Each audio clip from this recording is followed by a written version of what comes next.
Good afternoon, everyone. Thank you for your patience. We wanted to give you a moment to enjoy a quick bite before we get underway. If we can get started, my name is Damon Wilson. I'm Executive Vice President here at the Atlantic Council, and I'm just delighted to welcome you to be with us today for the launch of a report on Ukraine, a roadmap for Ukraine delivering on the promise of the Maidan. And really, I think what we want to do today is have a bit of an updated conversation about the situation in Ukraine, and just as important, the way forward. The context for the work that we've been doing here at the Atlantic Council is something I'd like to just offer to frame the conversation before we get into the rest of the event with Ambassador Dobriansky, Ambassador Herbst, and others. The Atlantic Council's had a fairly long track record of work on Ukraine with the work that Fran Burwell, one of our vice presidents, has done, myself, Adrian Koranyi, one of our senior fellows over the years.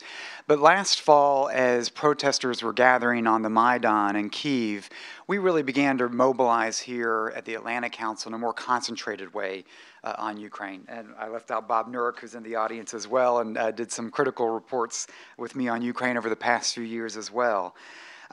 But we sat down last fall and thought, we need to actually go on offense here, because this is emerging as a very critical issue for the transatlantic community. And we began with some work on Capitol Hill last fall, even before the Eastern Partnership Summit, where we testified at the time that the United States needed to be in this game, that the Eastern policy, an Eastern policy in which we had sort of taken a back seat and left to the Europeans, and the Eastern Partnership was the leading game in town, that this had a real chance of failing in the absence of U.S. engagement and in the absence of a security framework, which the Eastern Partnership explicitly remained out of. As things began to get more serious in Ukraine, we put together a delegation and joined some of our colleagues in Warsaw for a think tank summit that gathered those across Europe to strategize on how the transatlantic community could play the right supporting role at a time of a critical moment in Kyiv. That delegation went on with Ian Brzezinski and others on the Atlantic Council staff, went on to Kyiv just days as a new government was taking shape in Ukraine, to be able to sit down and strategize on how we could play the best supporting role. And it was there that we set out a strategy and developed a 100-day campaign plan to help support Ukraine and to help support a European Ukraine. We had the opportunity to host Prime Minister Yatsenyuk of Ukraine in March, where we formally launched this 100-day game plan. And we set in motion a strategy at the Council on how to focus our work on galvanizing the transatlantic community behind Ukraine's democratic future in Europe. And this is what has produced today's report, but it's produced the bulk of the work here. We set out to do several things on how to keep Ukraine at the top of the agenda. We started a Ukraine alert, brought Irena Chalupa on board, who you'll hear from today, with Jim Rupert and others, to help put out analysis regularly and keep this on the top of the agenda, combining it with our public programming, our webcast series with decision makers in Ukraine to help introduce, in many cases, new decision makers to a broader community. We stood up this concept of how do you act fast to help Ukraine survive, but prepare to thrive over the long term. And so we put together these targeted policy tiger teams, if you will. One on economics, advancing an economic Big Bang, securing economic stability. One on assessing military viability and enhancing security, securing the energy sector, national unity, and countering the propaganda war, with other areas of work on Crimea and other areas specifically. These tiger teams have brought together this part of the work that led to several of the chapters in the report today that we'll have a chance to talk to. We also captured in this and brought in some former Pentagon and intelligence officials to run some red team exercises on how to anticipate how things could get worse, anticipate further Russian actions against Ukraine, and what would be the types of responses available, not just to Ukrainian decision makers, but to Western decision makers as well.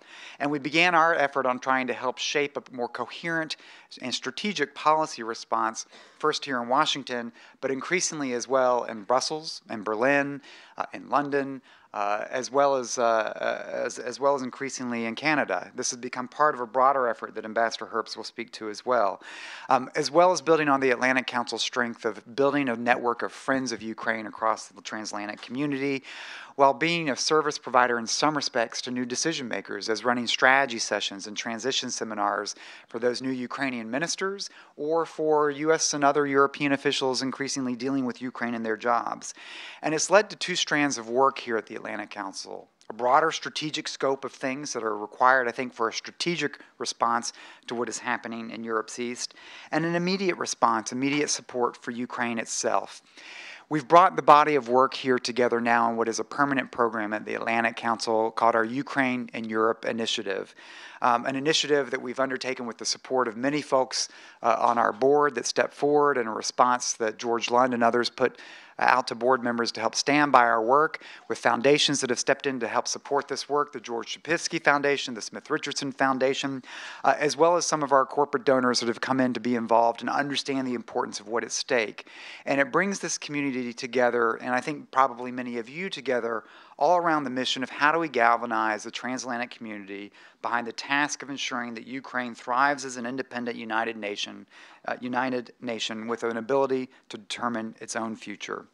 And so with this, we'll get into many of the issues and the substantive issues that have come out of our work on Ukraine. We've just had a delegation come back from Ukraine, including Ambassador Herbst. Will be sending another delegation to Ukraine this fall that Ambassador Dobriansky will help lead. So our run of show today will be, I'll turn to Ambassador Dobriansky to help frame this with a strategic level comments, and then we'll bring Ambassador Herbst and his colleagues, David Koranyi and Irena Chalupa, up to the stage, who were instrumental in helping to write some of the chapters of this report for discussion about the situation, short-term and long-term. So with that, I want to introduce a very special woman who's been working on these issues for a long time, Atlantic Council Board Director, Ambassador Paula Dobriansky. She's well known in Washington, of course, currently a senior fellow at the Harvard Kennedy School and the Belfer Center for Science and International Affairs. She's the chair of the National Board of World Affairs Council, affiliations with Albright Stonebridge. I had the opportunity to work with Paula when she served as Undersecretary of State for Democracy and Global Affairs, where she had an expansive portfolio, but carved out time to stay focused on Ukraine at a critical moment as we were going through the Orange Revolution at that time. She served as the President's Special Envoy for Northern Ireland and has held many numerous positions outside and in government that has kept her working on these issues over the course of her career, having begun in government at the National Security Council as a director for European and Soviet affairs, and having also, I think, relevant to today's challenges, have served on the Presidential Advisory Commission on Public Diplomacy. So with that, let me turn it over to Ambassador Dobriansky to continue the discussion.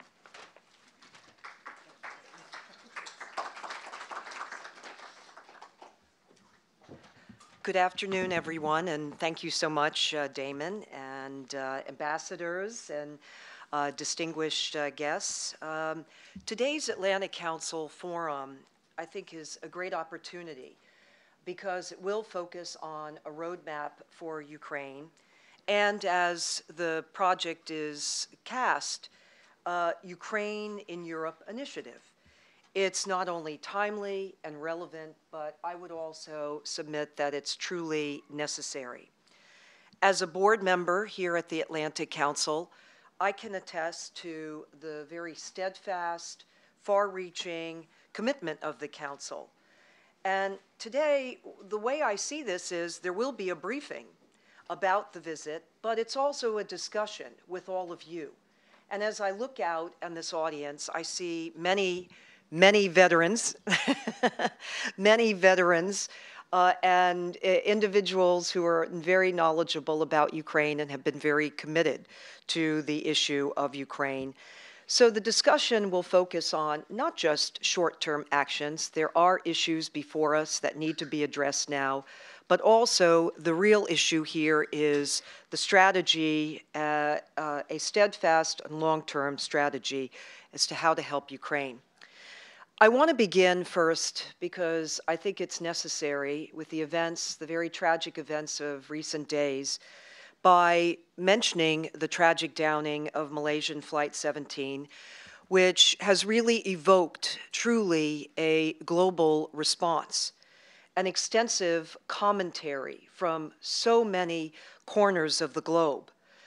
It has been cast in the context of looking at Ukraine and the region as a game changer. That's a term that I hear quite a bit that's put forward. Carl Bildt, the foreign minister of Sweden, was here very recently, and many of you in this audience were here when he came to speak before the Atlantic Council. Well, he just had an op-ed in the Financial Times, and I really thought something that he said really just encapsulates, I think, the sentiment of many. And that is, quote, "Let's be clear on one thing. The crisis over Ukraine, which has been escalating since last summer, has been initiated and driven by Russia at each and every step.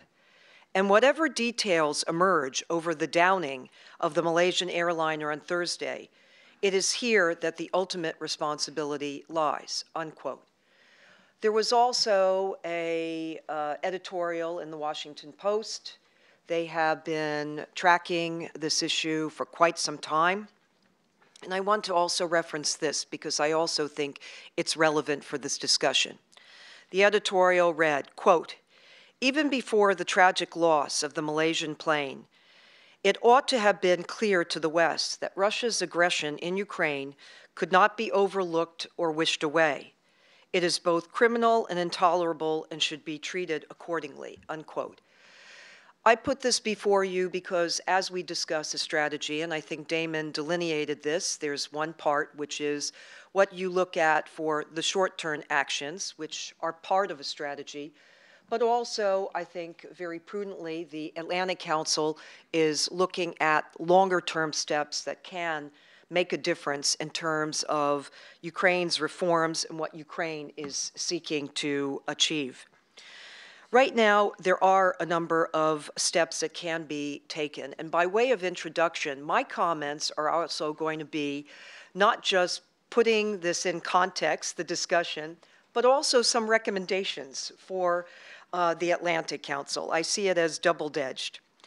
Given the recent tragedy of the downing of the Malaysian Flight 17, I think the first point here is that the international community in these immediate days ahead has to be very vigilant in its investigation of the downing of that flight. All aspects of what has transpired there has to be examined, the whereabouts, including the whereabouts of the surface-to-air missiles, and this has to be done now. So that's the first I just feel very compelled to mention because this is playing out. The second element is a question that's also very much part of this initiative and strategy, and that's how to deal with Russia. The Atlantic Council identified very early on that it really is a challenging time for the Atlantic Alliance.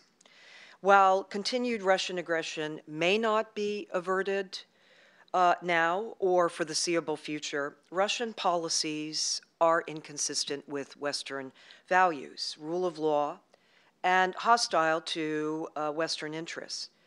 For decades, and this has been stated by so many speakers here at the Atlantic Council, and it's part of many of the papers, that for decades we have strived to integrate Russia into Europe. Gorbachev himself said that there should be a common European home. Well, we know that President Putin laid down a marker in his March 18 speech, and he basically rejected this particular approach. Instead, he put forth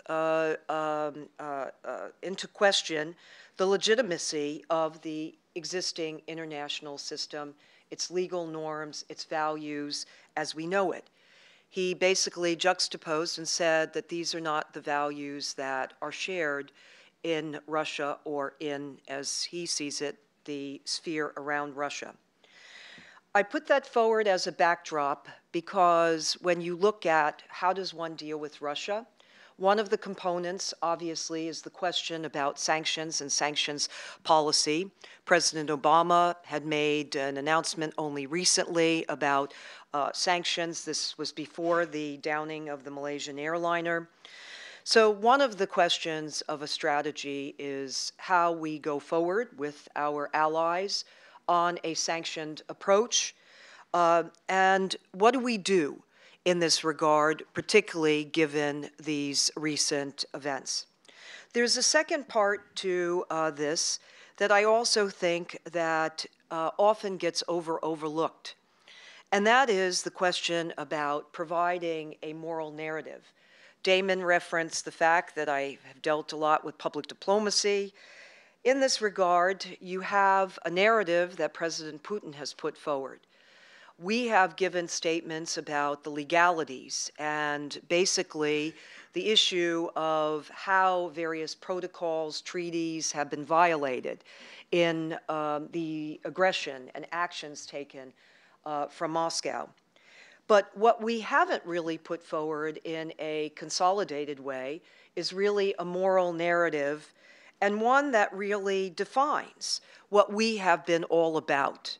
Not just our international system as we know it, but the ideals, the values that have undergirded us, certainly not only during the Cold War, but also in a post-Cold War as well.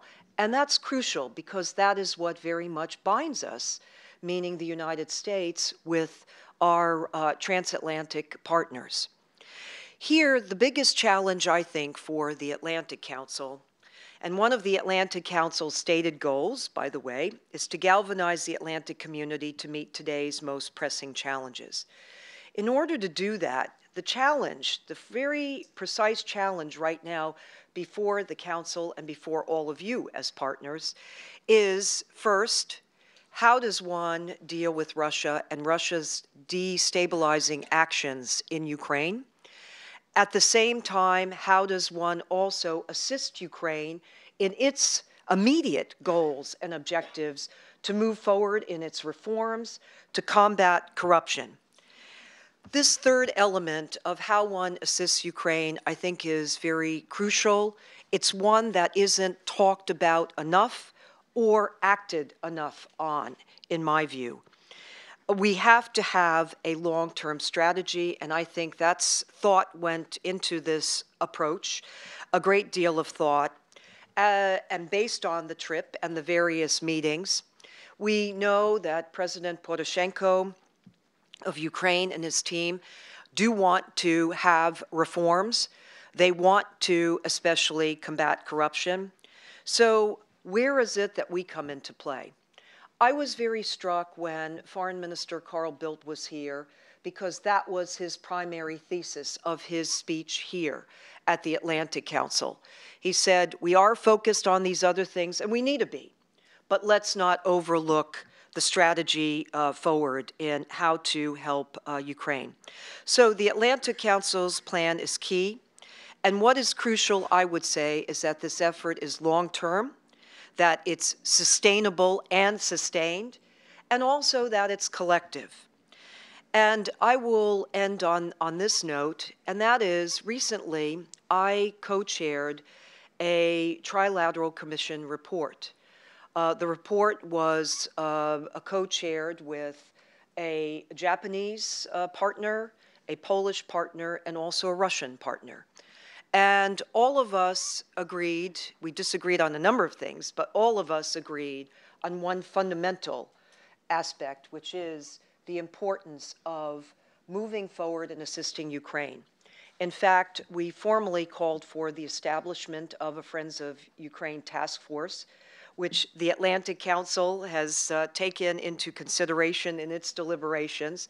And what does that mean? That basically means that this is not just a unilateral effort. It has to be a collective effort. There are many interested parties in seeing the area not be destabilized as it is, but on the contrary, to prevent further aggression, to promote an end to this conflict, and to go forward with a pathway that will enable Ukraine to really have its reforms rooted and make a difference. I'm going to stop there because you want to hear from Ambassador John Herbst, who, the former ambassador to Ukraine, among other positions that he's held, and also from Damon Wilson, who already was up here as executive director, who served also at the NSC and at the State Department and at NATO, and has a very multifaceted vision of this challenge. So let me welcome them back and turn the mic back over to Damon. Today is a dialogue. It's a forum, a briefing, but it's a dialogue with you to also hear your ideas as we go forward. So thank you very much for being here today. Thank you. And Damon, please.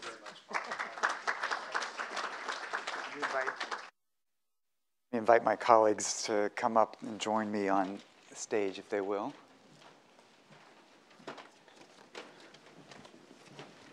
Thank you very much, Paula. Thank you for that.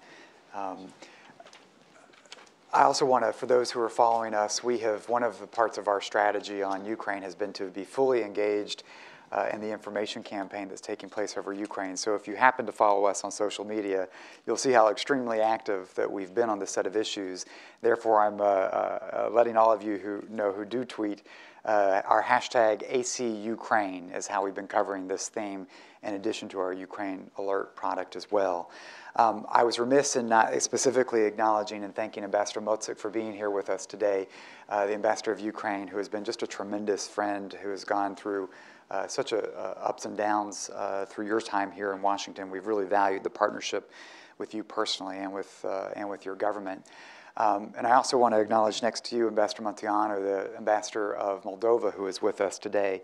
And I think I might start before I turn to my colleagues by referring to a few weeks ago when we had the former Prime Minister of Moldova on this stage to help frame for our conversation sort of what's at stake and the strategic level. And we had Prime Minister Filat here on the stage who basically said that when the world turns a blind eye to small places but big principles, we end up with the Sudetenlands, we end up with the Srebrenicas. Now those are strong words, and now we have a conflict in Donetsk and Lugansk. We have the immediate disaster of the downing of Malaysian Airlines 17. And it's clear that this demands more action, more of a response, and I think we'll get into that today. But part of what we've been trying to argue through the body of our work of the more strategic issues at stake. Yes, the next round of sanctions matter, the response to the airlines matters, but we've been arguing that if we actually fail to deter the aggression that is taking place right now in Europe's east, that we will continue to open the door to a series of conflicts and crises that will play out along Europe's periphery. And that this is why the transatlantic response, the immediacy matters, but the strategic response matters because the stakes, in the absence of failing to deter, we could end up with a permanent gray zone in Europe's east in which 75 million people find themselves trapped outside the institutions of Europe in this ambiguous state. And we could find ourselves facing continued aggression, if not months from now, even years from now as this plays out. So in the course of our conversation, I'll come back into some of the longer-term strategies. But what I'd like to do right now, I'd like to turn to Ambassador John Herbst. Ambassador Herbst is the director of our Dinu Patriciu Eurasia Center here at the Atlantic Council, and he's a direct byproduct of our commitment to Ukraine. We recently recruited him to head up not only the Eurasia Center, but the Ukraine work here at the Council, having served as a terrifically effective ambassador to Ukraine, where I had the opportunity to work with him when I was at the National Security Council. He's also served as ambassador to Uzbekistan. I want to turn to John to give us a sense of the delegation's visit to Ukraine, the immediate situation, and the issues we need to take forward on policy terms. And then I'll bring in his deputy, David Koranyi, who is the deputy director of our Eurasia Center, helped run our Tiger team on the energy security set of issues here, a former foreign policy advisor to a Prime Minister of Hungary. He knows the energy set of issues quite well. And then I'll bring in Irene, who has been our editor in charge of Ukraine Alert and helped to harness our policy information Tiger team as part of this effort as well, having formerly served as head of RFE-RL's Ukrainian language service in Prague. So Ambassador Herbst, please. Damon outlined in summary the Ukraine and Europe initiative. And in a sense, the core of that initiative is our proposal to have a group of experts from here travel several times over the next year to Kyiv first, and maybe elsewhere in Ukraine, and then also to key capitals in Western Europe in order to get a sense of what's happening in Ukraine, to understand how best the West can help, and to then come back to Washington and to the capitals in Western Europe, and to relate what we've seen, to make recommendations, and to help Ukraine move towards a democratic, market-oriented future, which is fully in control of all of its territory, and to help the West help Ukraine achieve those objectives. And so Damon, Adrian, Karatnitsky, and I took the first trip to Kyiv 3 weeks ago, and Adrian and I are going on to Brussels, Berlin, and London next week for the first round in this initiative. And we arrived in Kyiv on an important day. We arrived on June 30. That was an important day for 2 reasons. One, that was the day that the deadline set by the G7 for Russia to stop its aggression in eastern Ukraine, that was the day of the deadline. And in fact, on June 27, Chancellor Merkel and President Hollande both said to Mr. Putin publicly, you have 3 days to knock it off or serious sanctions are coming. We arrived in Ukraine on the 30th, and what we found was that there was no talk of sanctions. Instead, foreign ministers from Washington, from the capitals of Western Europe, were calling President Patriciu to say, prolong the ceasefire, which was extended from the 27th to the 30th. The Ukrainian government had put down a unilateral ceasefire, during which they lost 27 soldiers dead, and during which the rebels received scores of armored personnel carriers, tanks, and Grad missiles from Russia. Fortunately, Mr. Patriciu did not agree. And what we saw during our trip, you might say, was defined by that moment. We were there for 4 days. We saw over 40 people, government senior officials, including Prime Minister Yatsenyuk, prominent members of the opposition, including, or of non-government parties, including Yulia Tymoshenko, ex-presidents, journalists, civic activists. And what we came away with was a very firm sense that the people in certainly the capital and more broadly in the country were not going to stand idle in the face of Russian aggression. We also had a very strong sense from them that they did not expect much help from the West. They were deeply disappointed by those phone calls, deeply disappointed by the way that sanctions had simply disappeared from the agenda. And they were determined on their own to take back their country. And we had an impressive round of meetings, especially at the National Defense and Security Council and at the Ministry of Defense, where we heard what they were doing to take back that country. And we all know that the police and the military in Ukraine and independent Ukraine do not have a distinguished history. In many ways, it was a backwater, a place where people thrived in the black economy, and a place where Russian intelligence services done good work, infiltrating recruiting. And we heard about that during our briefings. But we also heard that they had identified a core of individuals in all the services of national security on whom they could depend and with whom they were going to take back their country. And while they did not lay out their battle plan, they hinted to us what was coming. And in fact, in the days after we left Kyiv, they took back Kramatorsk and Slavyansk. And in fact, now only 1/4 of the oblast of Luhansk and Donetsk are under hands of the Russian-led, financed, and in many cases Russian citizen rebels in eastern Ukraine. They're not really rebels, they're mercenaries. They're outsiders who are fighting a battle in a country which is not their own. So that was a very good thing we saw during our visit. We also had some time to talk reform, and the picture there is more nuanced, you might say. We heard a lot of complaints that the president was slow, President Patriciu was slow at making appointments, that he was moving more towards friends than acknowledged experts. Though it is true we met some very impressive people at Naftahaz, the agency which deals with gas, which has traditionally been a nest of corruption. And we were delighted to see actually to learn after we left, that President Poroshenko had designated Gennady Herbulin as his national security advisor, this finest strategic mind in Kyiv, in Ukraine. So there's a kind of a mixed picture there. But it is understandable that given the importance of the national security problem, that President Poroshenko is focusing on that. Now let's talk about the current situation and how that relates to the Atlantic Council Initiative, and for that matter, how that relates to the national security, not just of the West, but of the globe. Ukraine can succeed in taking back its territory if several things happen. The first thing is already happening, which is they have demonstrated political will to do the job.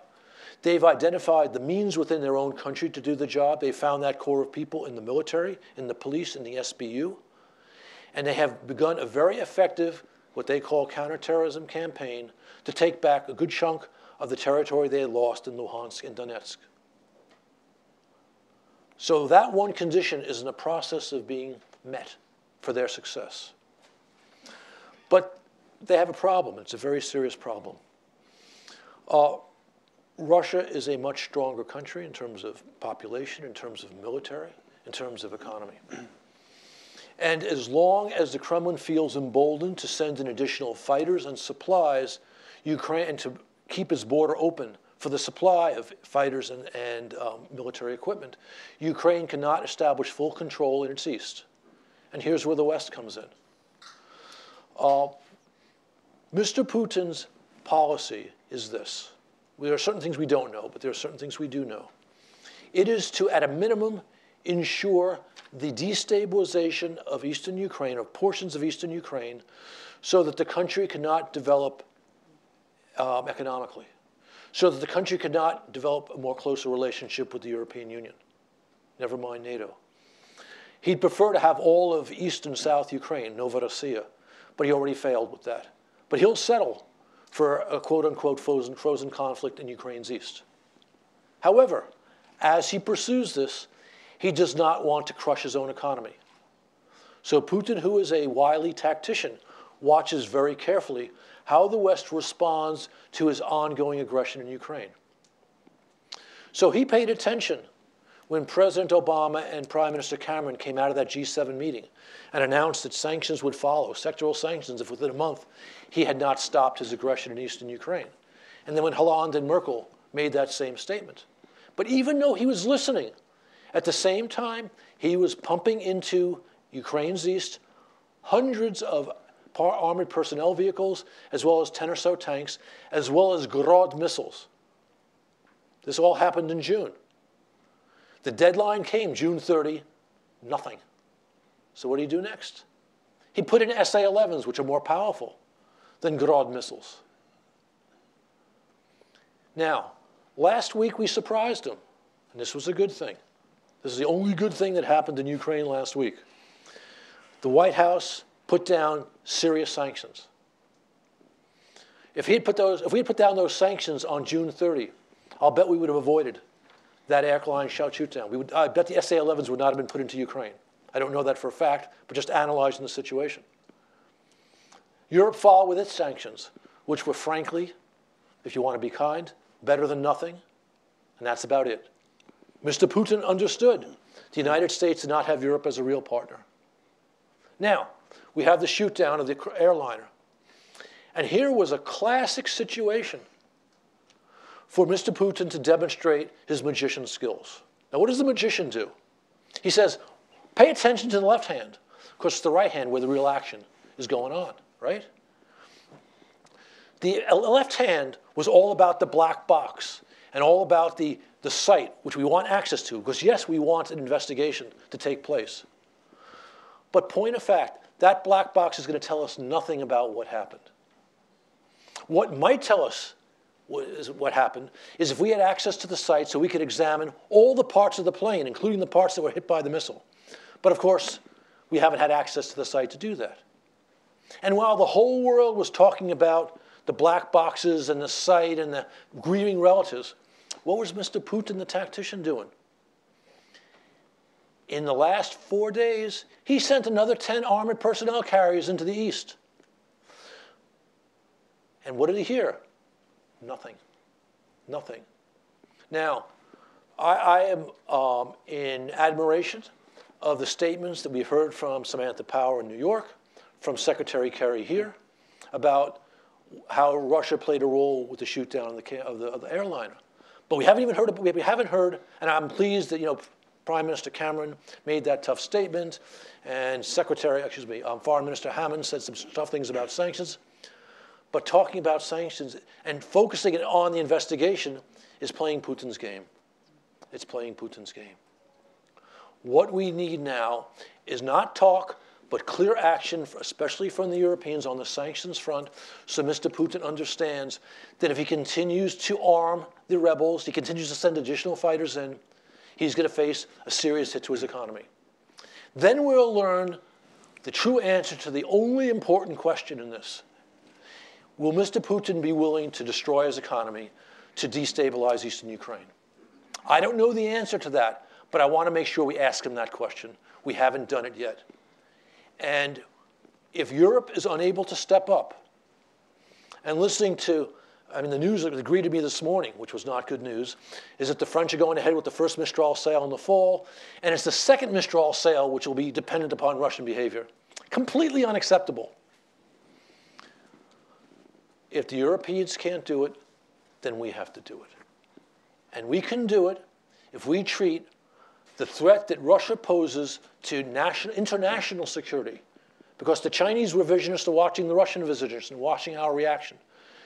If we treat the Russian threat as gravely as we treat the Iranian threat, and I personally think it's graver, we will do the right thing and say, you cannot have dollar transactions with key parts of the Russian financial sector, because that will impel the Europeans and others to go along. At the same time, we should be helping the Ukrainians militarily. There's no reason why we should not be providing them with anti-tank, anti-aircraft, and how about anti-missile equipment? And coming back to the overall strategy, the overall strategic picture, we have done some nice symbolic things putting small forces into the Baltic states, into our Eastern NATO allies. We need to put something major there. And as we put something major there, I'm not a military guy, this could be air assets, it could be a battalion, it could be both. We should announce, this is to protect our allies from the Putin doctrine of protecting ethnic Russians and Russian speakers. And this is going to stay here until all of Ukraine is back under control of the government in Kyiv, including that peninsula that juts out into the Black Sea. Thank you. Thank you, Ambassador Herbst. Thank you, Ambassador Herbst. John, you were known for your clarity when you were serving in Kyiv, and he remains known for his clarity here in Washington. Let me ask just a couple of follow-up questions, and I'll turn to my colleagues. One, immediately a lot of attention on ceasefire, and you hear both out of Moscow and other capitals, and here as well, particularly related to the downing of the aircraft, the imperative, the importance of a ceasefire today.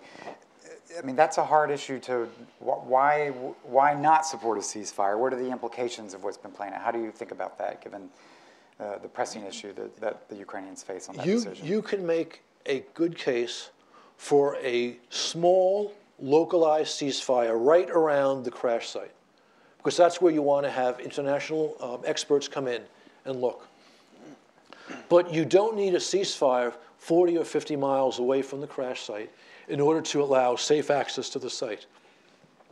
And it's clear that a ceasefire is in the interest of the Kremlin as it continues its aggression in Ukraine.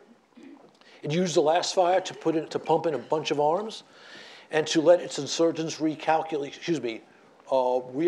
their positions. And for that matter, conduct small-scale ambushes on Ukrainian forces.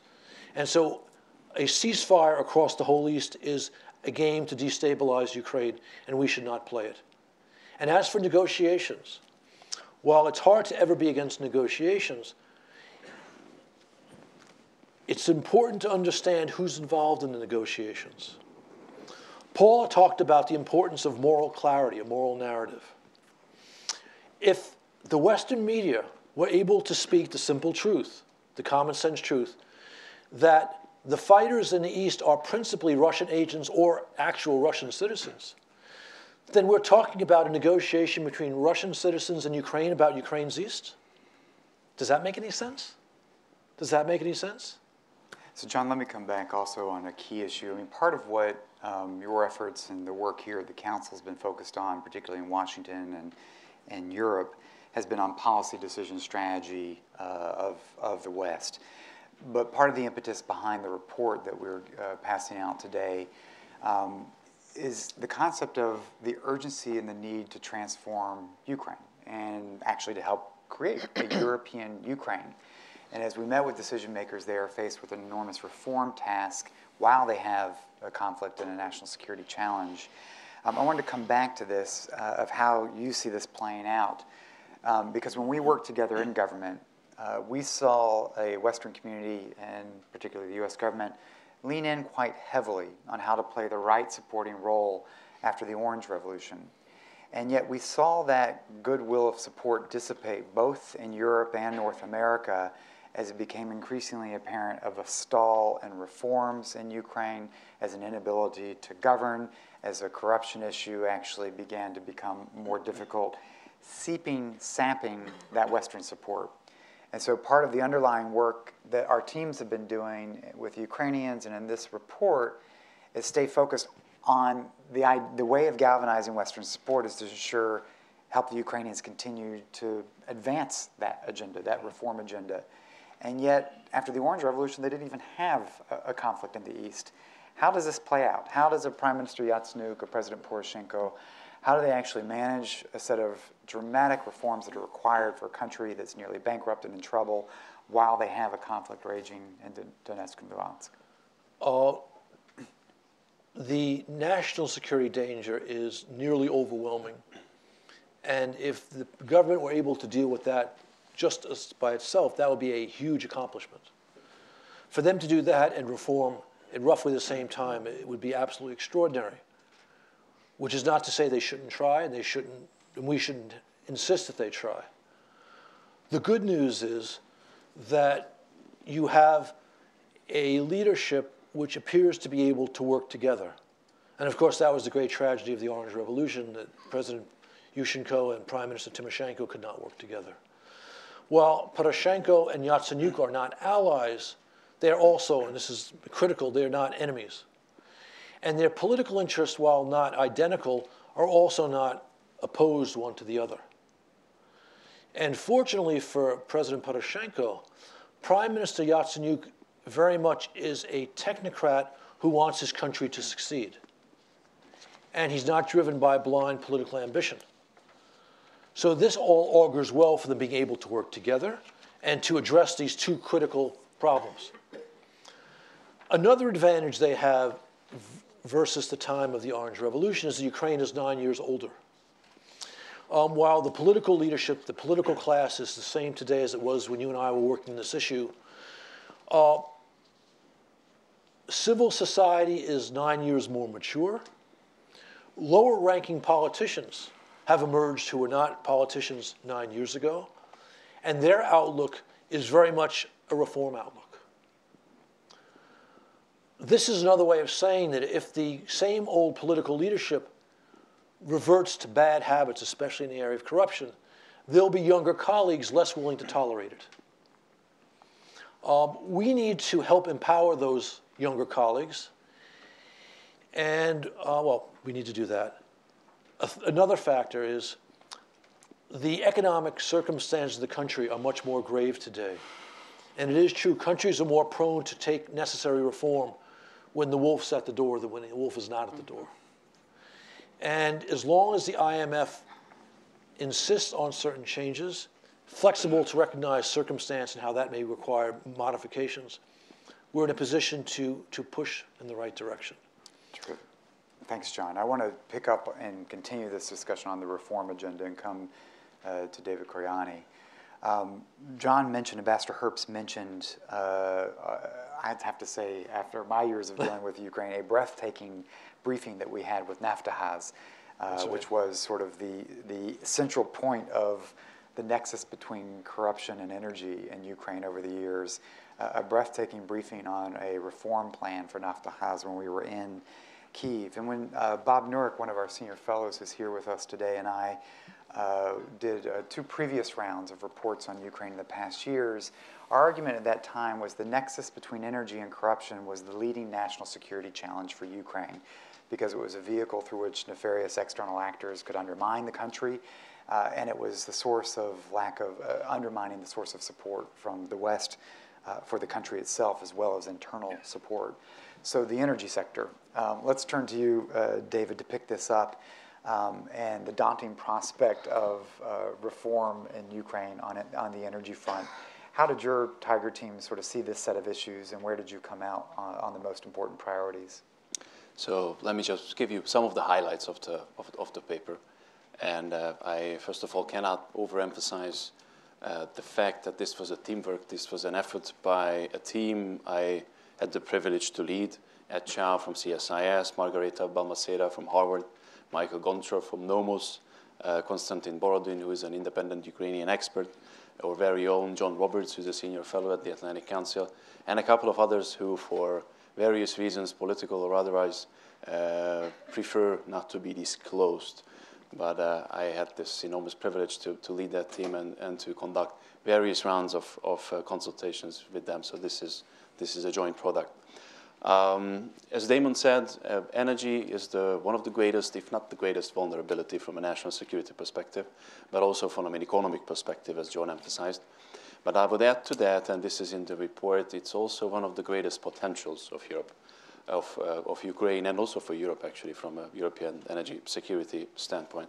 And this crisis, as the way we see it, offers an opportunity to tap into Ukraine's own very considerable conventional and unconventional resources going forward, and could lead, in an ideal world, into a situation maybe 5 years from now, and the timetable is unclear, when Ukraine might even become an energy exporter to Europe, as opposed to a transit state and a deeply exposed, vulnerable transit state to Russia as it is today. But one thing is clear, and again, that is helpful, I think, in a way that the current energy system is economically unsustainable. This is the most inefficient energy system in Europe. Ukraine uses almost 4 times as much energy as to produce 1 unit of GDP as Germany does. And before the subsidy reform started, now it's a bit better, but we are still far from there. About 7% of the GDP went to natural gas subsidies. So this is clearly unsustainable, in addition to what Damon and John both emphasized, that the energy sector is the hotbed for corruption. So what we have done is that we have identified 4 key areas for immediate reform, and then a set of other issues for medium and long-term reform. So I'm just going to briefly outline the 4 key areas that need and require immediate attention. First is transparency. To improve transparency through an independent audit of the entire energy sector, to do such mundane things as install a proper gas metering system on the border with Russia, so that we actually know what are the gas flows between Russia and Ukraine, which is very often the problem. To have a proper dispatching center in Kyiv, so that the Ukrainian gas flows are actually not controlled from Moscow, but from Kyiv. And then complex issues as the breakup of Naftogaz and ensuring that Naftogaz is in compliance with European regulations and the Energy Community Treaty. The second set of issues are connected to liberalization. And liberalization is critical to ensure financial sustainability of the whole energy system, but also is critical to ensure an increased efficiency and improved investment climate, and then over time could lead to reduction of consumption and reduction, thus, of dependency on Russia. And there are critical elements to that: pricing reform, which has already started, but we are at the very beginning of that. Subsidy reform, again, started, but we are at the very beginning of that. What we have advocated in the paper is what we call a non-gradualist approach, sort of a shock therapy, to do away with subsidies immediately, to increase gas prices to market levels, and then to devise a new system of subsidies that is essentially based on cash payments. Cash payments that will then incentivize the population to save on gas consumption that could lead to the reduction of consumption. Third is related to that reduction of consumption is actually diversification. So to minimize the exposure to Russia and to reduce the dependency on Russia.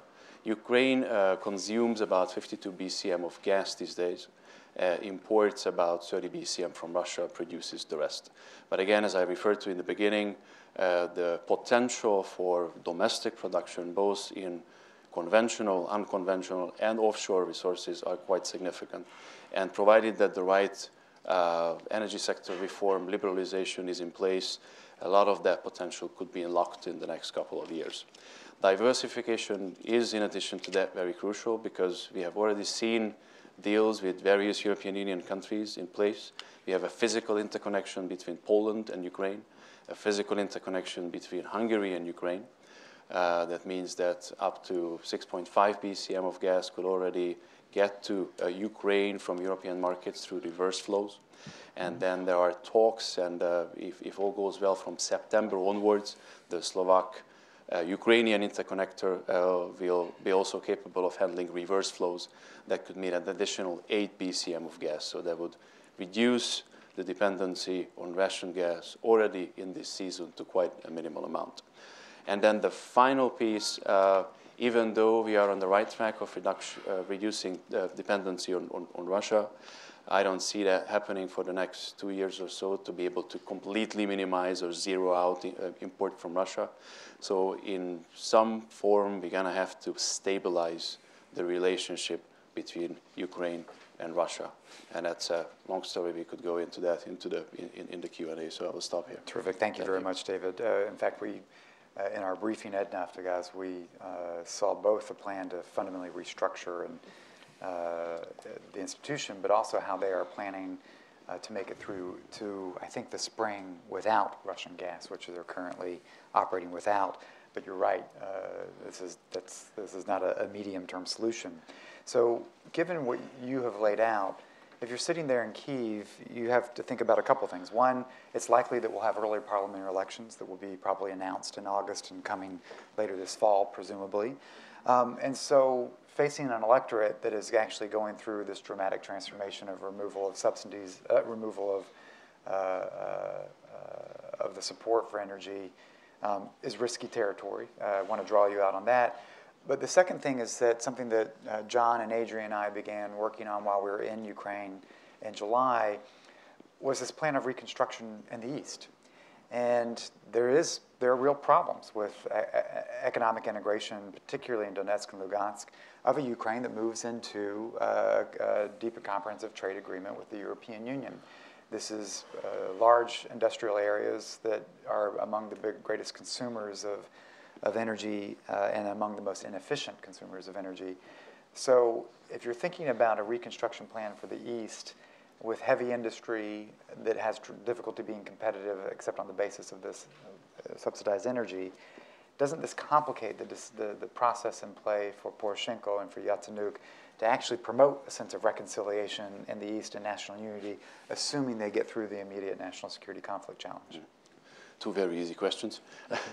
On popular support and energy sector reform, energy pricing reform, yes, it's going to be politically complicated.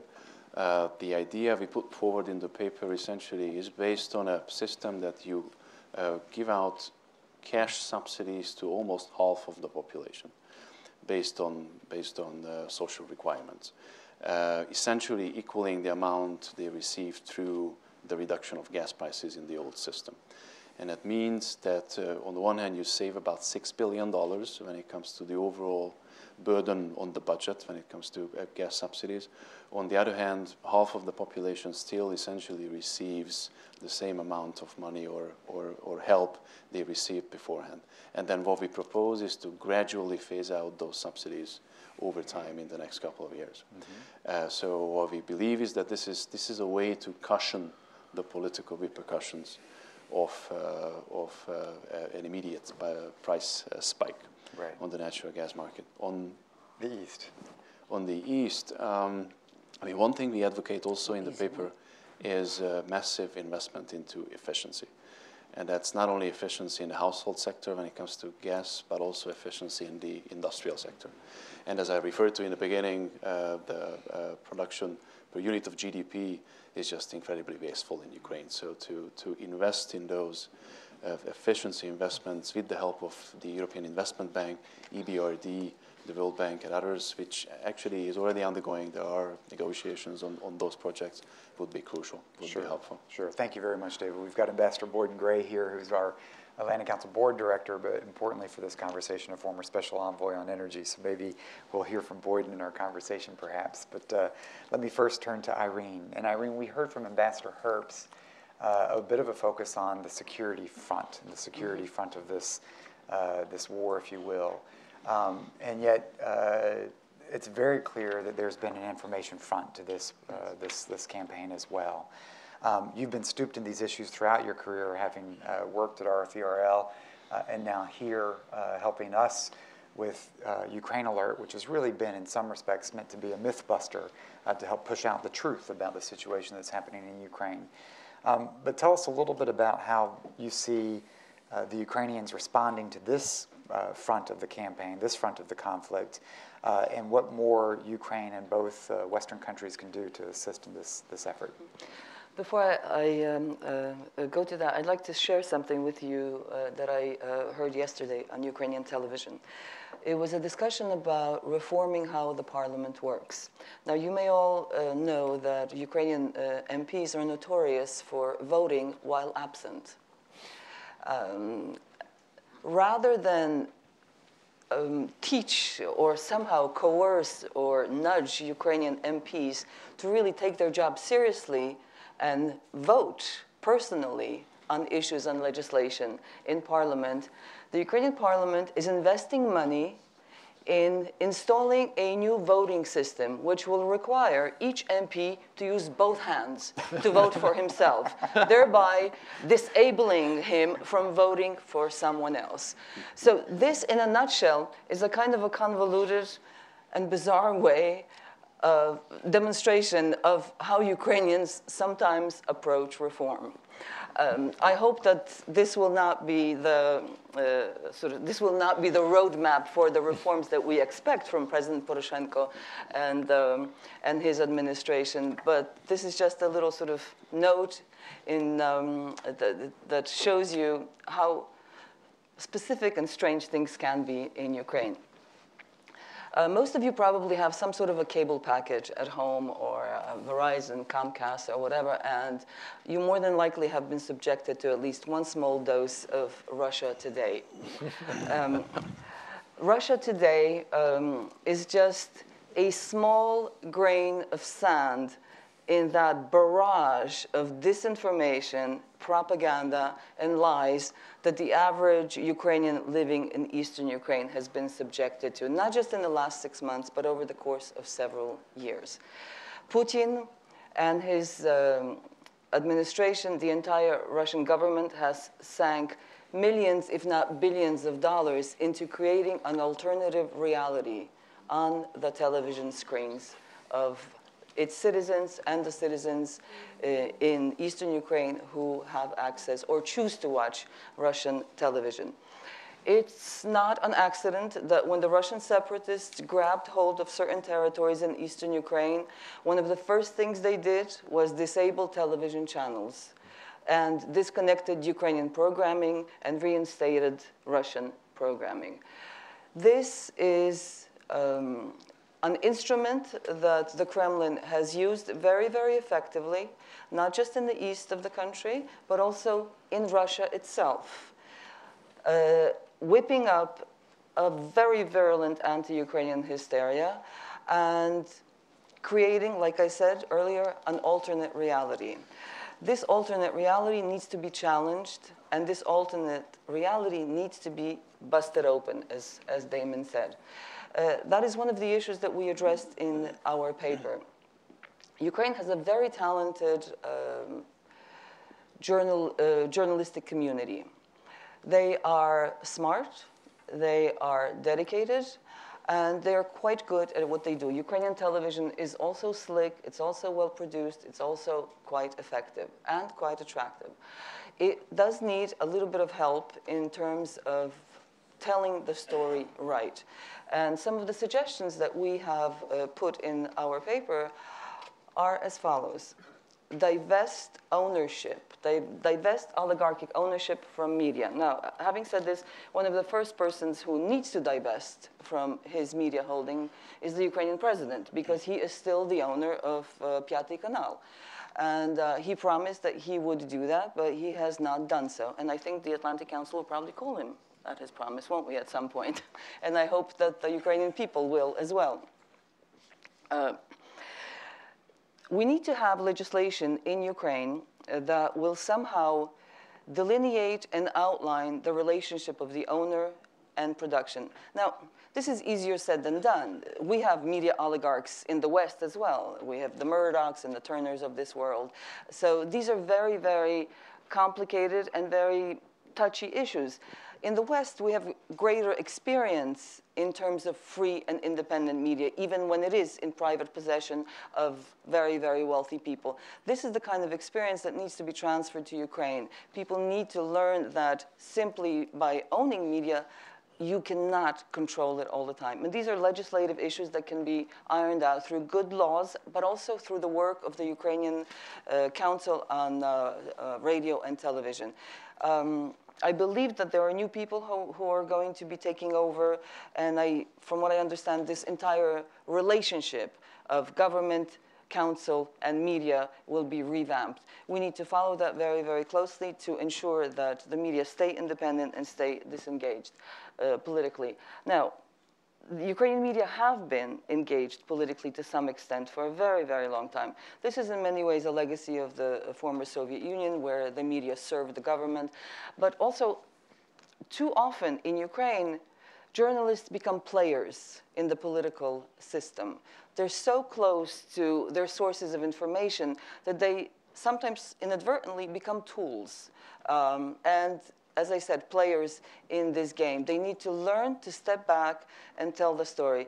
This is quite easily done through training, through internships, through exchanges, and so forth and so on. Now, they also need to overcome the legacy and the experience of the last few years, where Ukraine developed something called Jinsa, which is basically paid journalism.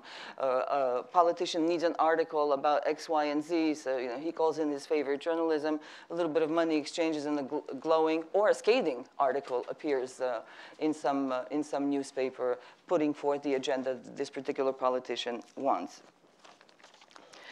Another aspect of our paper was, in some ways, an information war not concerning media and journalism, but concerning the story of Ukraine, the story of the country, Kyiv, its government, Ukraine's history, Ukraine's legacy, and so forth and so on.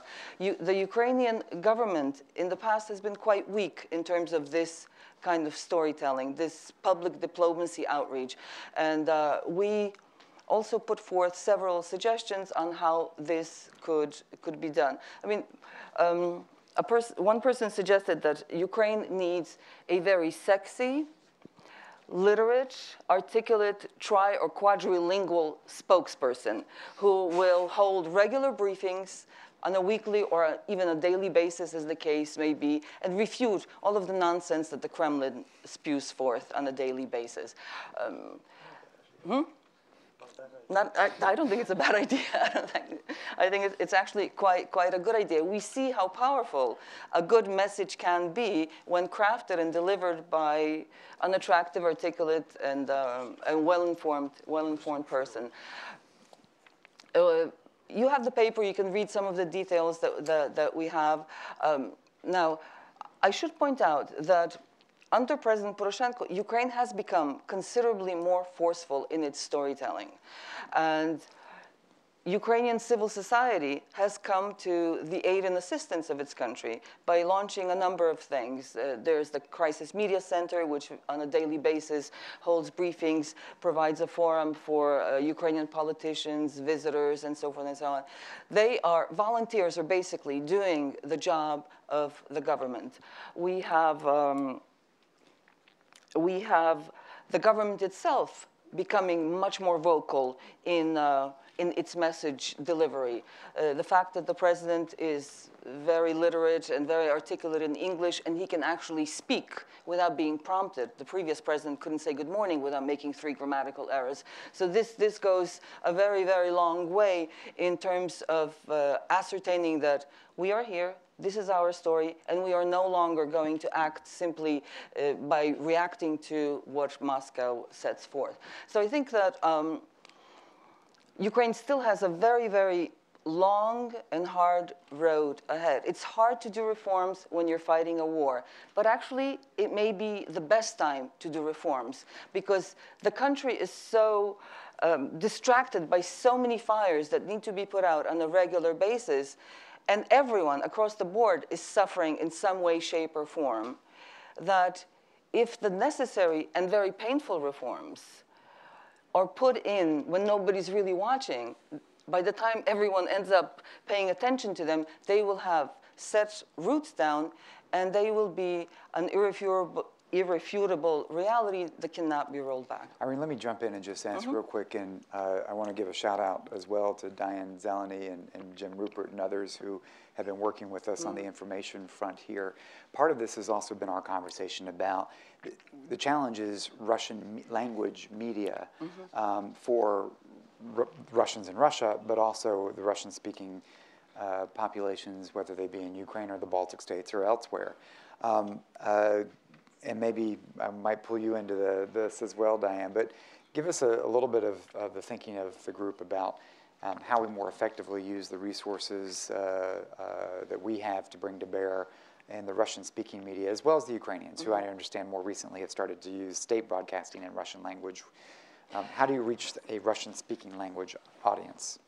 I've always been very much against this sort of language divide. When people say that the East is Russian-speaking and the West is Ukrainian-speaking, that is simply not 100% true.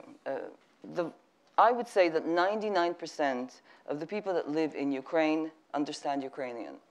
Not 99.9% of them choose to speak in Ukrainian. I don't think we need special Russian language programming for the East. What we need is good quality programming for the entire country. Ukrainian media, for the most part, is almost completely bilingual. If you watch any television channel, they will have Russian newscasts, they will have Ukrainian newscasts. Very often discussions take place in 2 languages. Anyone who's ever sat through the horror of the marathons of Savik Schuster's programs, which are these 3-hour endless television programs that are about everything and nothing, you will see that people speak actually 3 different languages. They speak Ukrainian, they speak Russian, and they speak this hybrid version of, which is a mixture of Ukrainian and Russian Surzhyk. So I don't think you need to focus on that, because if you do that, you are once again exploiting this language divide. And Ukraine is essentially a bilingual country, and I think we should stop harping on the language divisions. We have seen that in this particular conflict with the East, who are the people that are fighting against the Russian separatists? They are Russian-speaking Eastern Ukrainians. So language is not an issue. The content is the issue. Thanks, Irene. So I want to be able to turn to the audience and engage you in this conversation. So let me start with Ambassador Boyden-Gray. I'm going to ask, just for the sake of the audience, for folks to introduce yourselves and offer your affiliation as well. And I welcome challenges from the audience as well, as I smile at Kent at George out there.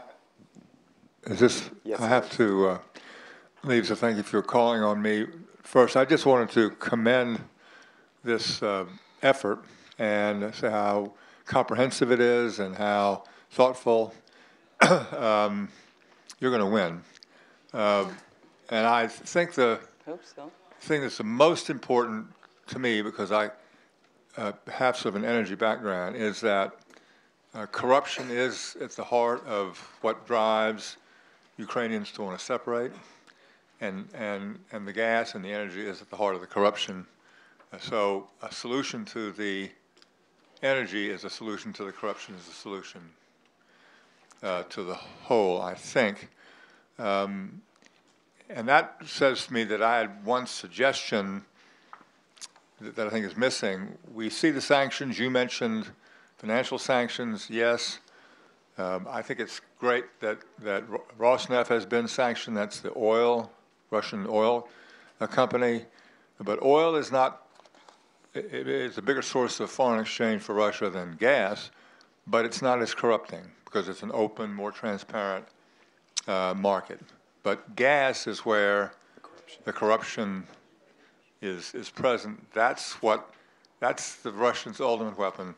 And I don't think you can have full sanctions unless you include Gazprom.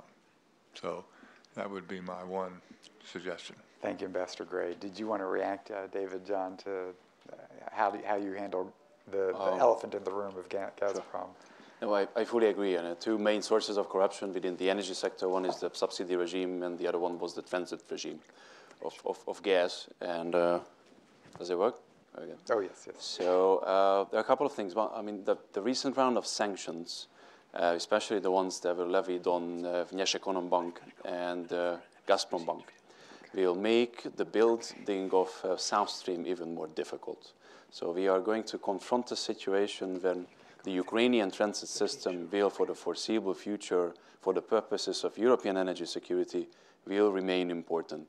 And that's also true even if, of course, as the European energy security strategy is trying to pivot away from dependency on Russia, but for the foreseeable future, we will not be able to zero it out. So the Ukrainian transit system will remain important because South Stream, I'm extremely doubtful whether this is going to be built. On sanctions on Gazprom, I can't agree more, but then for the purposes of Europeans still buying the gas, it's going to be difficult. So. Other comments, questions that I can bring from the audience, please. This woman here in the center. Thanks, Ambassador. And yes, you. Okay. Hi, my name is Alina Polyakova. I am a fellow at the Wilson Center at the Kennan Institute. I just want to say that this is maybe the first time in a long time or ever that I've ever been in a panel or come to a panel about Ukraine where I actually agreed with everything that was said. So thank you for that. Thanks for that refreshing point of view. I wanted to bring up this question of encouraging, empowering domestic reformers in Ukraine. As someone who spent a great deal of time working and researching in Ukraine, especially recently in the post-Maidan period, what I found interesting now, as opposed to what we saw happening after the Orange Revolution, is this reinvigoration of civil society organizations that hasn't died down so far. But I wonder if you could give some thoughts, particularly Ambassador Herbst, about how to maintain that over the long term, and so we don't see happening what happened after the Orange Revolution with this kind of decline in civil society organization. Terrific. I'm going to pick up a collection of comments and ask you all to remember these. So let me come to Ambassador Beecroft and then this gentleman here. Thank you very much. Also for this excellent discussion. Robert Beecroft, Department of State Office of the Inspector General. I'd be interested to hear some more about what can and should be done to support the Ukrainian military. They seem to have, after being knocked back on their heels, they seem to have recovered. But how can they sustain it, both in terms of operations, materiel, and funding? Terrific. Ian Brzezinski was going to join us today, who led our security group. We've got a pretty detailed chapter here, and this has been the focus of quite a bit of our work we've been doing on Capitol Hill and with the administration right now. Let me continue with the questions with this gentleman here, and I think, George, okay, yes. Yeah, Will Satrin, I'm a consultant with Sino-American Consulting. So again, very, very thoughtful commentary and analysis. And so I wanted to focus my question on the Mistral ships that Ambassador Herbst brought up. So I agree that the sanctions, there was this threat of severe sanctions that was supposed to come in at the end of June. It didn't materialize. And it seems like it's going to be very difficult to get the entire European Union to agree on sanctions just because the economy of Europe is so much more intertwined with Russia than the United States is. But it seems to me that the issue of Mistral ships is something that is solely French. And it seems like a golden opportunity to me because, so the Mistral ships represent a lot more than just ships. It's technology, and technology that I think that the Russians want very badly. No time in history, even in the Soviet Union, did they have the capacity to have a command ship at bay, and now they're going to have 3. So is this an issue where if we can really focus on pressuring France, we can hurt the Russians in a way that will maybe make them back off on Ukraine? Thanks for that question. Let me pick up George Chapisky here in the front row. Thank you. First of all, I'd like to thank all the participants in the panel for just actually an excellent presentation, very magisterial and thorough. I'd like to ask about a couple of things that weren't mentioned in the presentation, and one is Crimean gas. We had an excellent presentation on the energy situation in Ukraine, but there's no mention of the ostensibly or reportedly huge hydrocarbon gas deposits in the deep water, deep sea sections of Crimean territorial waters. These fields, based on preliminary exploration, seemed very promising a number of years ago.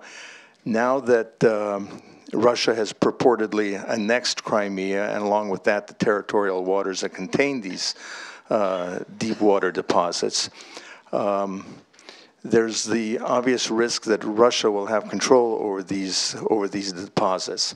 These deposits, if allowed to stay in Russian control, will just enhance Russia's position as a energy monopolist supplier. On the other hand, if these deposits were under West European control through Ukraine or otherwise, this would be the key to West European energy, at least gas independence from Russia. I'd like to know what how the experts assess this situation and what they recommend by way of policy, both for Ukraine specifically and for the West generally, what kind of policy to pursue with respect to these huge deposits. And I would think that this issue really should be a very central point to any discussion of energy. Related to that, if you'll allow me then, because it's sort of one question begs the other, is if there are any thoughts about the legal actions that ought to be initiated by Ukraine, by the West, by the Western community, in connection with a whole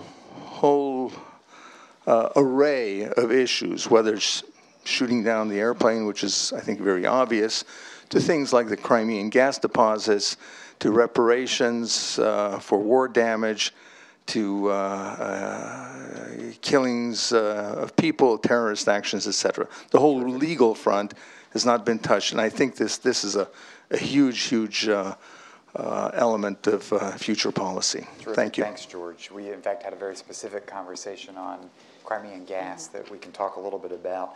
And our next major report of the Council is going to be on Crimea, so there'll be more to come there. And we also have some work undergoing on legal, which we'll come back to as well. Just because we're going to wrap up quarter till a little bit earlier, I'm going to take just 2 more questions and then discipline the panel to come back. So let me turn to Ambassador Kotelya and this woman here as well. And I'm sorry, we'll have to wrap that up with the questions. Thank you. I would like to join others and congratulate with the excellent panel discussion. I really enjoyed it. In the introductory speech, Mr. Dobriansky mentioned that there are many Ukrainian issue veterans here. I think also it will be very good if we will have Soviet Union issue veterans, particularly maybe from the Reagan administration era, because of the broader implication of the issue. And my question is on the corruption. Actually, the corruption seems to be the biggest and the greatest ally of Putin in Ukraine as well as in the democratic world. So, and since the report as well as during discussion, the energy-related corruption was mentioned. Could you elaborate a little bit more some other aspects of the corruption, particularly law enforcement, or the areas where the ordinary citizens are interacting with the government? And when I'm speaking this, I have in mind some of the experience in Georgia that we have. Absolutely. Thank you, Batu. And please, a final question from this woman here, please. Yes. To your other side, yes. Thank you. Hi, thank you so much for the discussion. My name is Anna, and I'm from Belarus, so that's the neighbor of Ukraine. And I just wanted to say that it saddens me to see, the inaction that my country takes towards the Ukrainian situation, but it does not surprise anyone, because of course we depend on Russia so much. But my question is the inaction of Ukraine's bigger and more powerful neighbor, which is the European Union. And why do you think they assume such a neutral position? And what can be done? What can they do? And how do you see the role of the European Union unfolding, maybe in cooperation with the United States, in order to tackle this issue? Terrific, thank you. We've got a host of issues up here, so I'm not going to ask our panelists to address all of them. I'm going to start with Ambassador Herbst, in case he has to slip out for this interview we have scheduled out here, and then come to David and Irene as well. But please, Ambassador. Okay, the question on civil society. Point of fact, Ukraine has done as well as it has, despite all of its problems, because from the time of independence it had civil society. The West can provide a little bit of support for that, but ultimately this is something that has to be generated by Ukrainians themselves. And in fact, they do it very well. So I am not at all worried about the future of Ukrainian civil society. Regarding the Mistral sale, I think, of course, the sale should not proceed. But point of fact, Russia will not be deterred by what it's doing in Ukraine, even if the Mistral sale was stopped. It should be stopped on its own merits. It's not in the interest of Western security, and it sends a terrible signal when you're selling an advanced Western system to an aggressor. Regarding support for the Ukrainian military, we're already providing support to help it secure its border. We should be doing more on that. We should provide anti-tank, anti-air, and anti-missile capacity.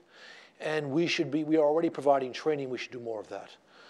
And corruption, you're absolutely right. The great achievement of Saakashvili in Georgia was to go after corruption, which the individual citizen could feel. I believe that the current leadership in Ukraine understands that.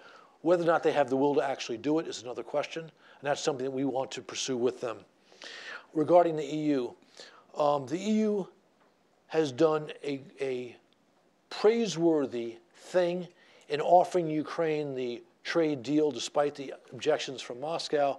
But as we've already discussed, they've been unwilling to put punishing sanctions down on Russia, and that's deeply unfortunate and counterproductive.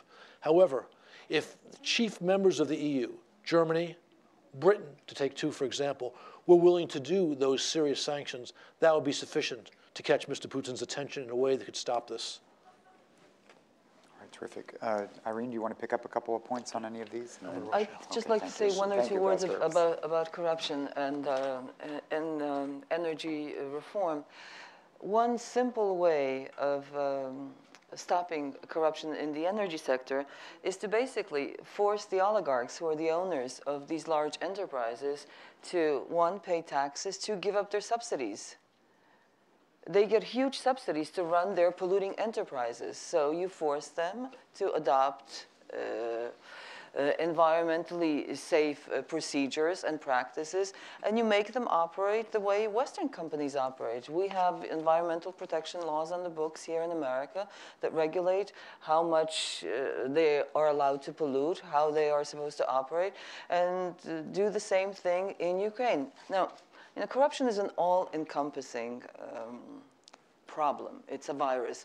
And I think that it would be in the government's interest to just launch an awareness campaign, an across-the-board awareness campaign that drives home the point that it's not how much you take or give, but it's the concept, the principle of having to bribe somebody. I mean, Having said that, I must admit to you that my husband bribed a traffic policeman because he was caught speeding last month driving through Ukraine, and he ended up paying $50 to get the man off his back because he was in a hurry. But in the perfect world, first of all, he should never have been stopped. Had he been stopped justly, then he should have been issued a ticket, and he should go and pay that fine, regardless whether it's $50 or $500.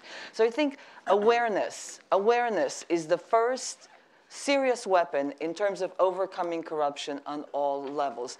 And reform. If you have real reform that make the judiciary truly independent, that make the administrative apparatus function, that makes it easier for people to go and get essential services, whether it's registering your car, whether it's getting a passport, whether it's enrolling your child in school, whether it's going to a free clinic where you can get medical care. If all of these things function, people will not need to pay. Thanks, Irene. Thank you. And David, can you particularly pick up the gas Crimea issue? On gas and also on the EU, maybe because I'm European, I'm also equally critical on many aspects of especially on sanctions, the timidity of the EU. But then on the other hand, I think you have to give credit to the EU on a number of other things, the DCFTA being one of them. And it's over time, it's going to be a big deal. The deep and comprehensive free trade agreement, it's going to be a painful transformation process, but over time it will help the integration of the Ukrainian economy into the European economy, so that's a big deal. The financial package that the EU put together with the IMF is also a big deal, and it's going to help Ukraine big time. You could argue that you need more, you need a Marshall Plan type of financial package for Ukraine to be able to thrive, as Damon referred to in the beginning, but again, it's a good start. And then on energy security, just as a final piece, I think what Günther Oettinger, the energy commissioner, has done and is doing still in order to facilitate an agreement between Russia and Ukraine and essentially helping the Ukrainians to negotiate a better deal with Russia, I think is a large part of that help. And then on Crimean gas, I fully agree with George. It's a critical asset, in addition to other assets in Ukraine, the unconventional gas in western Ukraine, but also in eastern Ukraine, and it's actually also in jeopardy because of the fights. Shell has a large concession there, and many argue that part of the incursion and part of the Russian meddling there is to prevent that resource to be tapped into. And then actually the West has a leverage here on both unconventional and deep sea offshore. And that's not only true to Ukraine, but also true to Russia.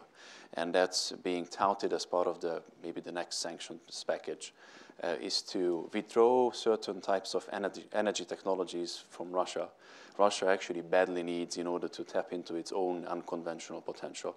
And that's a regime survival issue for Putin going forward, not tomorrow, but in the next 5 to 10 years. If Putin is not able to tap into the Bazhanyov shale, the other shale formations in western Siberia, then he will be hard-pressed to keep up the oil production, which is in turn sustains his regime. So there is a leverage there again for the West. Thank you, David. I just want to throw, please. We'll have to hear the confirmation on the Crimean gas. We're going to, please take the mic because it's online as well. You can't hear. My only suggestion would be that I think they're so important that maybe they ought to be included in the report. Oh, there is, I wanted to actually read that out. Swift action is also needed to demand compensation for energy assets confiscated by Russia in Crimea at all available international My apologies. So.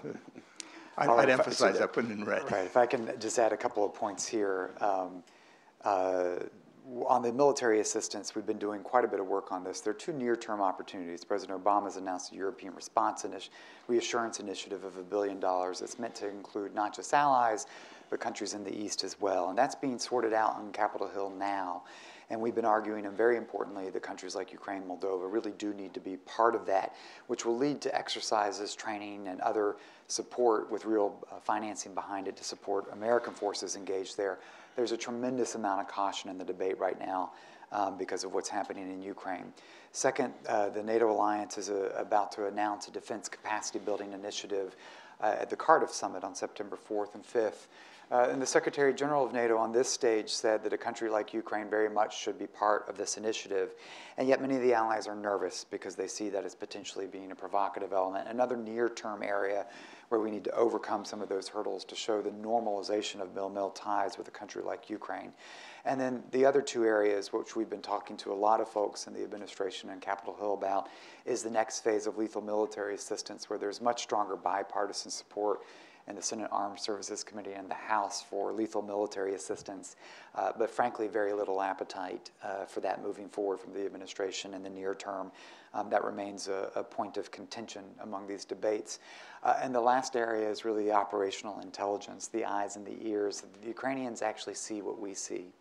And I think that's a quite significant part of the component as well. The defense, the teams that we've been working with are looking at a next round of sanctions that particularly does look at defense technology as well as the energy technologies that you were talking about. So I think maybe I'll leave it at that. I will say our next major report will be a drill down on Crimea. So we'll be back to have a bit of discussion about all the elements related to that.